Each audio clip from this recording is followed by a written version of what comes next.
Moi, je m'appelle Sharon Magny Christophe, je suis psychologue clinicien de formation.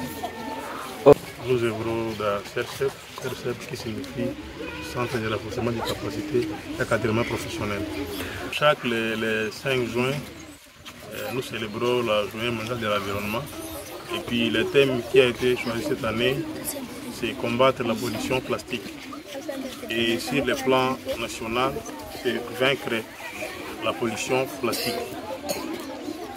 Des verbes différents, mais c'est la même chose. Alors, je pense que le niveau, nous devons d'abord sensibiliser la population. Parce que la pollution vient aussi par le manque d'hygiène. Si vous voyez bien, quelqu'un peut acheter les sucrés à cours de route et puis il finit à boire et puis il jette ça à cours de route. Puis les sachets et tout qu'on sort. Normalement, les sachets, pour pourrir, ça fait au moins 40 ans. Puis les sachets aussi détruisent la fertilité de la terre. Alors c'est important, même si nous avons des poubelles dans nos ménages, c'est aussi important d'avoir, de brûler les sachets et puis les bocals à côté. Parce que ces sachets-là, et puis aussi même ces bocals, ça aura aussi notre environnement sale. Je pense qu'à notre niveau d'abord, il faudra d'abord sensibiliser la population pour l'hygiène et puis aussi à nos autorités locales, ce que nous pouvons suggérer aussi, il faudra installer des poubelles publiques. Ça pourra aussi diminuer aussi les taux de salubrité. Dans la pollution, il y a le verre de polier.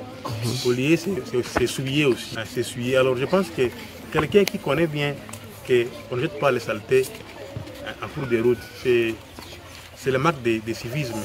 Donc, les bons patriotes ne peuvent pas faire ça. Ce qui est important au niveau local, ici à Komanda, c'est ce que nous pouvons faire d'abord, parce que je vois aussi à Komanda, ici, il y a un service d'hygiène. Souvent, je vois chaque week-end, ils prennent des déchets pour aller jeter la chose là à Mourara. Ce que nous pouvons faire à notre niveau, avec le service de l'hygiène là, on peut passer des émissions radio, d'abord de sensibiliser la population concernant l'hygiène.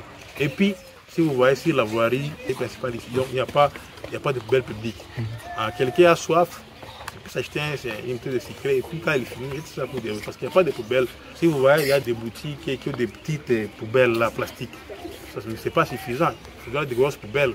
Et que l'État peut mettre les fils qu'à chaque 10 mètres, on peut installer une poubelle.